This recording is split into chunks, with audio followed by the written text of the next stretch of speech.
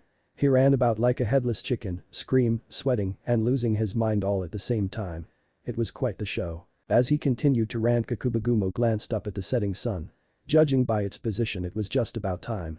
Before she had been summoned to the human realm, Jorugumo had instructed Kakubagumo on a very special task. Smiling to herself, she caught Naruto by using her silky threads to bind him so he would stop bashing his skull against the nearest tree. Now, there is no need for that, the elder wolf spider reasoned. Do you know what this means? The boy countered, someone likes me, like really likes me. Me? The retard of the class, the stupidest person in the village, the pariah. This is bad. Very, very bad. Suddenly his mood shifted. But this is good, someone likes me. Someone kind, caring, beautiful, and helpful likes me. She really likes me. As the blonde was talking, Kakubagumo reeled in her silk so that Naruto was close to her face rather than over 30 feet away, inflicting self-mutilation. To stop himself from switching between horribly terrified and honestly ecstatic, she snapped him up and down like a lion tamer's whip. Now Naruto, I need for you to calm down. It's not that bad. He was about to refute or claim her, she placed one of her legs over his mouth to silence him. Calm down and relax. Taking some deep through his nose, Naruto's nerves slowly began to chill. Several more breaths brought Naruto back to normal. Seeing that he no longer was about to cause physical harm to himself, Kakubagumo skillfully removed his silk bindings. Okay, now that you're back to normal, it is time for us to go. Us? Naruto questions while taking off some stray threads of silk. Yes, us. The queen gave me specific orders to bring you to meet her once I was summoned. Wait, but that would mean that I would have to bring you back with me to the summons realm. Naruto's eyes bugged out of his skull. He knew that the summons realm was not like Earth or even in the same dimension, but to go there was no small feat. It would also mean that he would be in great danger. It wasn't that he feared the spiders and other arachnids, it was just that he was mindful that some may look at him as a small snack rather than a summoner. I don't think your concern is noted, the wolf spider interjected, now back to the summons realm. Without giving Naruto a second to defend himself or to conjure up an excuse, Kakubagumo gripped Naruto around the waist with her two front legs. In an instant the two of them were gone in a plume of smoke, and what was left in the training field was nothing but disturbed leaves. What if Naruto has forbidden summoning contract ancient beast sealed? Thanks for watching my video till the end. If you enjoy this content, then do consider subscribing to my channel and leave a like if you guys need the next part, comment down, and thanks for watching the video and see you guys in the next video.